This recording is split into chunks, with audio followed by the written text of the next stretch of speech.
ओम श्रीमद् वाल्मीकि रामायणे युद्धकाण्डे सप्तषष्टितमः सर्गः भाग 3। शोणितार्द्रो महाकायो राक्षसो भीमदर्शनः युद्धायाभिमुखो भूयो मनश्चक्रे निशाचरः। महाकाय राक्षस रक्त से नहाकर और भी भयानक दिखाई देने लगा। उस निशाचर ने पुनः शत्रु के सामने जाकर युद्ध करने का विचार किया। अमर्षाच्छोणितोद्वारी शुशुभे रावणानुजः नीलाञ्चनपचय प्रख्य ससंध्य इव तो यदः। अमर्षपूर्वक रक्त वमन करता हुआ रावण का छोटा भाई कुंभकर्ण, जिसके शरीर का रंग काले मेघ के समान था, संध्या काल के बादल की भांति सुशोभित हो रहा था। गते च तस्मिन् सुरराज शत्रुः क्रोधात् प्रद्रुद्रावरणाय भूयः अनायुधोऽस्मीति विचिन्त्य रौद्रो घोरं तदा मुत्कर माससाद। सुग्रीव के निकल भागने पर वह इंद्रदोही राक्षस फिर युद्ध के लिए दौड़ पड़ा। उस समय ये सोचकर कि मेरे पास कोई हथियार नहीं है, उसने एक बड़ा भयंकर मुदगर ले लिया। ततः सपुर्याः सहसा महोजा निष्क्रम्य तत्वानरसैन्यमुग्रं बभक्ष रक्षो युधि कुंभकर्णः प्रजायुगान्ताग्निरिव प्रवृद्धः। तदनंतर महाबलशाली राक्षस कुंभकर्ण सहसा लंकापुरी से निकलकर प्रजा का भक्षण करने वाली प्रलय काल की प्रज्वलित अग्नि के समान उस भयंकर वानर सेना को युद्ध स्थल में अपना आहार बनाने लगा। बुभुक्षितः शोणिततमासगृघ्नुः प्रविश्य तद्वानर सैन्यमुग्नं चखाद रक्षांसि हरीन् पिशाचान् रक्षांश्च मोहाद् युद्धि कुंभकर्णः यथैव मृत्युर्हरते युगान्ते स भक्षयामास हरीश्च मुख्यान्। उस समय कुंभकर्ण को भूख सता रही थी, अतः वह रक्त और मांस के लिए लालायित हो रहा था। उसने उस भयंकर वानर सेना में प्रवेश करके मोहवश वानरों और भालुओं के साथ साथ राक्षसों तथा पिशाचों को भी खाना आरंभ कर दिया। वह प्रधान वानरों को उसी प्रकार अपना ग्रास बना रहा था जैसे प्रलय काल में मृत्यु प्राणियों के प्राणों का अपहरण करती है। एकं द्वा त्रीन् बहून् क्रुद्धो वानरान् स राक्षसः समादाय एकहस्तेन प्रचिक्षेप त्वरन्मुखे। वह बड़ी उतावली के साथ एक हाथ से क्रोधपूर्वक 1, 2, 3 तथा बहुत राक्षसों और वानरों को समेटकर अपने मुंह में झोंक लेता था। संप्रस्रवंस्तदा मेदः शोणितं च महाबलः वध्यमानो नगेन्द्राग्रैर्भक्षयामास वानरान्। उस समय वह महाबली निशाचर पर्वत शिखरों की मार खाता हुआ भी मुंह से वानरों की चर्बी और रक्त गिराता हुआ उन सब का भक्षण कर रहा था। ते भक्ष्यमाणा हरयो रामं जग्मुस्तदा गतिं कुंभकर्णो मृषं क्रुद्धः कपीन् खादन् धावती। उसके द्वारा खाए जाते हुए वानर भयभीत हो उस समय भगवान श्री राम की शरण में गए। उधर कुंभकर्ण अत्यंत कुपित हो वानरों को अपना आहार बनाता हुआ सब और उन पर धावा करने लगा। शतानि सप्तचाष्टौ च विंशत्रिंशत् तथैव च संपरिष्वज्य बाहुभ्यां खादन् विपरीधावति। वह 7, 8, 20, 30 तथा 100 वानरों को अपनी दोनों भुजाओं में भर लेता और उन्हें खाता हुआ रणभूमि में दौड़ता फिरता था। मेदोवसा शोणित दिग्धगात्रः कर्णावसक्त ग्रथितांत्रमालः ववर्षशूलानि सुतीक्ष्णदंष्ट्रः कालो युगान्तस्थ इव प्रवृद्धः। उसके शरीर में मेद, चर्बी और रक्त लिपटे हुए थे। उसके कानों में आंतों की मालाएं उलझी हुई थी और उसकी दाढ़ें बहुत तिखी थीं। वह महाप्रलय के समय प्राणियों का संहार करने वाले विशाल रूपधारी काल के समान वानरों पर शूलों की वर्षा कर रहा था। तस्मिन् काले सुमित्रायाः पुत्र परबलार्दनः चकार लक्ष्मण क्रुद्धो युद्धं परपुरंजयः। उस समय शत्रु नगरी पर विजय पाने तथा शत्रुओं का संहार करने वाले सुमित्रा कुमार लक्ष्मण कुपित होकर उस राक्षस के साथ युद्ध करने लगे। स कुंभकर्णस्य शरान् शरीरे सप्तवीर्यवान् चखानाददे चान्यान् विससर्ज च लक्ष्मणः। उन पराक्रमी लक्ष्मण ने कुंभकर्ण के शरीर में 7 बाण धंसा दिए, फिर दूसरे बाण लिए और उन्हें भी उस पर छोड़ दिया। पीड्यमानस्तदस्तस्त्रं तु विशेषं तत्रास राक्षसः ततश्चुकोप बलवान सुमित्रानंदवर्धनः। उनसे पीड़ित हुए उस राक्षस ने लक्ष्मण के उस अस्त्र को निश्शेष कर दिया। तब सुमित्रा के आनंद को बढ़ाने वाले बलवान लक्ष्मण को बड़ा क्रोध हुआ। अथास्य कवचम शुभ्रम जाम्बूनदमयम शुभम प्रच्छादयामास शरैः संध्याभ्रमेव मारुतः। उन्होंने कुंभकर्ण के सुवर्ण निर्मित सुंदर एवं दीप्तिमान कवच को अपने बाणों से ढककर उसी तरह अदृश्य कर दिया जैसे हवा ने संध्या काल के बादल को उखाड़कर अदृश्य कर दिया हो। नीलांचन चय प्रख्य शरैः कांचन भूषणैः आपीड्यमान शुशुभे मेघय सूर्यवांशुमान। काले कोयले के ढेर किसी कांति वाला कुंभकर्ण लक्ष्मण के सुवर्ण भूषित बाणों से आच्छादित हो मेघों से ढके हुए अंशुमाली सूर्य के समान शोभा पा रहा था। ततः स राक्षसो भीमः सुमित्रानंदवर्धनम सावज्ञमेव प्रोवाच वाक्यम मेघौघनिस्वनः। तब उस भयंकर राक्षस ने मेघ की गर्जना के समान गंभीर स्वर से सुमित्रानंदन लक्ष्मण का तिरस्कार करते हुए कहा, अंतकस्याप्य कष्टेन युधि जेतारमाहवे युध्यता मामभीतेन ख्यापिता वीरता त्वया। लक्ष्मण, मैं युद्ध में यमराज को भी बिना कष्ट उठाए ही जीत लेने की शक्ति रखता हूँ। तुमने मेरे साथ निर्भय होकर युद्ध करते हुए अपनी अद्भुत वीरता का परिचय दिया है।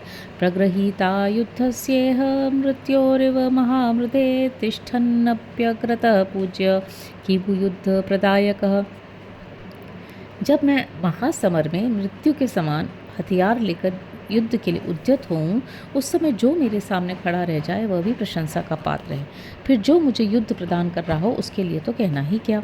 ऐरावतम समारूढ़ो वृतः सर्वामरः प्रभु नैव शक्रोपि समरे स्थित पूर्व कदाचन। ऐरावत पर आरूढ़ हो संपूर्ण देवताओं से घिरे हुए शक्तिशाली इंद्र भी पहले मेरे सामने युद्ध में नहीं टक सके। अद्यत्वा हम सौमित्रे बालेनापि पराक्रमैः तोषितो गंतुमिच्छामि त्वामनुज्ञाप्य राघवम। सुमित्रानंदन, तुमने बालक होकर भी आज अपने पराक्रम से मुझे संतुष्ट कर दिया, अतः मैं तुम्हारी अनुमति लेकर युद्ध के लिए श्री राम के पास जाना चाहता हूँ। यत्तु वीर्य बलोत्साहे स्तोषितो हम रणे त्वया राममेवैकमिच्छामि हन्तुं यस्मिन् हते हतम। तुमने अपने वीर्य बल और उत्साह से रणभूमि में मुझे संतोष प्रदान किया है, इसलिए अब मैं केवल राम को ही मारना चाहता हूँ, जिनके मारे जाने पर सारी शत्रु सेना स्वतः मर जाएगी।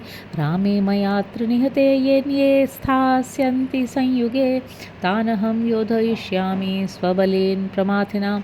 मेरे द्वारा राम के मारे जाने पर जो दूसरे लोग युद्ध भूमि में खड़े रहेंगे उन सब के साथ मैं अपने संहारकारी बल के द्वारा युद्ध करूँगा। इत्युक्त वाक्यम तद्रक्ष प्रोवाच स्तुति संहितम हृदय घोरतरम वाक्यम सौमित्री प्रहसन्निव। वह राक्षस जब पूर्वोक्त बात कह चुका तब सुमित्रा कुमार लक्ष्मण रणभूमि में ठठाकर हंस पड़े और उससे प्रशंसा मिश्रित कठोर वाणी में बोले, यत्स्वं शक्रादिभिर्देवैर्सह्यः प्राप्य पौरुषं तत्सत्यं नान्यथा वीर दृष्टस्तेद्य पराक्रमः एष दाशरथी रामस्तिष्ठत्य दीर्द्रिवाचलः। वीर कुंभकर्ण, तुम महान पौरुष पाकर जो इंद्र आदि देवताओं के लिए भी असह्य हो उठे हो, वह तुम्हारा कथन बिल्कुल ठीक है, झूठ नहीं है। मैंने स्वयं अपनी आँखों से तुम्हारा आज पराक्रम देख लिया। ये रहे दशरथ नंदन भगवान श्री राम जो पर्वत के समान अविचल भाव से खड़े हैं। इति श्रुत्वा ह्यानादृत्य लक्ष्मणं च स निशाचरः अतिक्रम्य च सौमित्रीं कुम्भकर्णो महाबलः राममेवाभिदुद्राव काम्पयन्निव मेदिनीं। लक्ष्मण की बात सुनकर उसका आदर न करते हुए महाबली निशाचर कुंभकर्ण ने सुमित्रा कुमार को लांघ कर श्री राम पर ही धावा किया। उस समय वह अपने पैरों की धमक से पृथ्वी को कंपित सी किए देता था। अथ दाशरथी रामो रौद्रमस्त्रं प्रयोजनं कुंभकर्णस्य हृदये ससर्जन शितान शरान। उसे आते देख दशरथ नंदन श्री राम ने रौद्रास्त्र का प्रयोग करके कुंभकर्ण के हृदय में अनेक तीखे बाण मारे।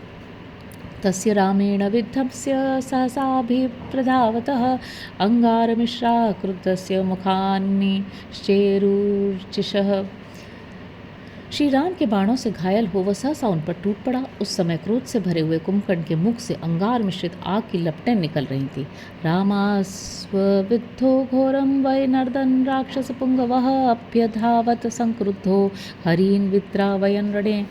भगवान श्री राम के अस्त्र से पीड़ित हो राक्षस प्रवर कुंभकर्ण घोर गर्जना करता और रणभूमि में वानरों को खदेड़ता हुआ क्रोधपूर्वक उनकी ओर दौड़ा। तस्यो रसी निमग्नास्ते शराबर्हिड वाससः हस्ताच्चास्य परिभ्रष्टा गदाचोर्व्याम पपातः। श्री राम के बाणों में मोर के पंख लगे हुए थे। वे कुंभकर्ण की छाती में धंस गए, अतः व्याकुलता के कारण उसके हाथ से गदा छूटकर पृथ्वी पर गिर पड़ी। आयुधानि च सर्वाणि विप्रकीर्यन्त भूतले स नैरायुधमात्मानं यदामीने महाबलः मुष्टिभ्यां च कराभ्यां च चकार कदनं महत्। इतना ही नहीं, उसके अन्य सब आयुध भी भूमि पर बिखर गए। जब उसने समझ लिया कि अब मेरे पास कोई हथियार नहीं है, तब उस महाबली निशाचर ने दोनों मुखों और हाथों से ही वानरों का महान संहार आरंभ किया। सबाणे रतिवित्थांग क्षतजेन समुक्षितः रुधिरं परिसुस्त्राव गिरिं प्रस्रवणं यथा। बाणों से उसके सारे अंग अत्यंत घायल हो गए थे, इसलिए वह खून से नहा उठा और जैसे पर्वत झरने बहाता है, उसी तरह वह अपनी देह से रक्त की धारा बहाने लगा। सतीव्रेण च कोपेन रुधिरेण च मूर्छितः वानरान राक्षसान वृक्षान खादन स परिधावती। वह खून से लथपथ और दुस्सह क्रोध से व्याकुल होकर वानरों, भालुओं और राक्षसों को भी खाता हुआ चारों ओर दौड़ने लगा। अत श्रृंगम समाविध्य भीमं भीम पराक्रम चिक्षेप राममुद्दिश्य बलवानंत कोपमः। इसी बीच में यमराज के समान प्रतीत होने वाले उसका बलवान एवं भयानक पराक्रमी निशाचर ने एक भयंकर पर्वत का शिखर उठाया और उसे घुमाकर श्री रामचंद्र जी को लक्ष्य करके चला दिया। अप्राप्तमंतरा रामः सप्तभिस्तमः जिह्वगैः चिच्छेद गिरिशृंगं तं पुनः संधाय कार्मुकम। परंतु श्री राम ने पुनः धनुष का संधान करके सीधे जाने वाले 7 बाण मारकर उस पर्वत शिखर को बीच में ही टूक टूक कर डाला, अपने पास तक नहीं आने दिया। ततस्तु रामो धर्मात्मा तस्य शृंगं महत्तदा शरैः कांचन चित्रांगैश्चित् छेद भरताग्रजः तन्मेरु शिखराकारं द्योतमाननिमिव श्रिया द्वेषते वानराणां च पतमानमपातयत्। भरत के बड़े भाई धर्मात्मा श्री राम ने सुवर्ण भूषित विचित्र बाणों द्वारा जब उस महान पर्वत शिखर को काट दिया, उस समय अपनी प्रभा से प्रकाशित सा होते हुए उस मेरु पर्वत के श्रृंग सदृश शिखर ने भूमि पर गिरते गिरते 200 वानरों को धराशायी कर दिया। तस्मिन् काले स धर्मात्मा लक्ष्मणो राममब्रवीत् कुंभकर्णवधे युक्तो योगान परिमृशन बहून। उस समय धर्मात्मा लक्ष्मण ने, जो कुंभकर्ण के वध के लिए नियुक्त थे, उसके वध की अनेक युक्तियों का विचार करते हुए श्री राम से कहा, नैवायं वानरान् राजन् न विजानाति राक्षसान् मनत्पत्तः शोणितगन्धेन स्वान् परांश्चैव खादति। राजन, वह यह राक्षस शोणित की गंध से मतला वाला हो गया है, अतः न वानरों को पहचानता है न राक्षसों को, अपने और पराये दोनों ही पक्षों के योद्धाओं को खा रहा है। साध्वेन मधिरोहन्तु सर्वतो वानरर्षभाः यूथपाश्च तत्यथा मुख्यास्तिष्ठन् त्वस्मिन् समन्ततः। अतः श्रेष्ठ वानर यूथपतियों में जो प्रधान लोग हैं, वे सब ओर से इसके ऊपर चढ़ जाएं और इसके शरीर पर बैठे रहें। अद्यायं दुर्मतिः काले कुरुभार प्रपीडितः प्रचरन् राक्षसो भूमौ नान्यान् हन्यात् प्लवांगमान। ऐसा होने से ये दुर्बुद्धि निशाचर इस समय भारी भार से पीड़ित हो रणभूमि में विचरण करते समय दूसरे वानरों को नहीं मार सकेगा। तस्य तद्वचनं श्रुत्वा राजपुत्रस्य धीमतः ते समारुरुहृष्टाः कुंभकर्णः महाबलाः। बुद्धिमान राजकुमार लक्ष्मण की बात सुनकर वे महाबली वानर यूथपति बड़े हर्ष के साथ कुंभकर्ण पर चढ़ गए। कुंभकर्णस्तु संक्रुद्धः समारूढ़ प्लवंगमयः व्यधूनयत्तान् वेगेन दुष्टहस्तीव हस्तिपान। वानरों के चढ़ जाने पर कुंभकर्ण अत्यंत कुपित हो उठा और जैसे बिगड़ैल हाथी महावतों को गिरा देता है, उसी प्रकार उसने वेगपूर्वक वानरों को अपनी देह हिलाकर गिरा दिया।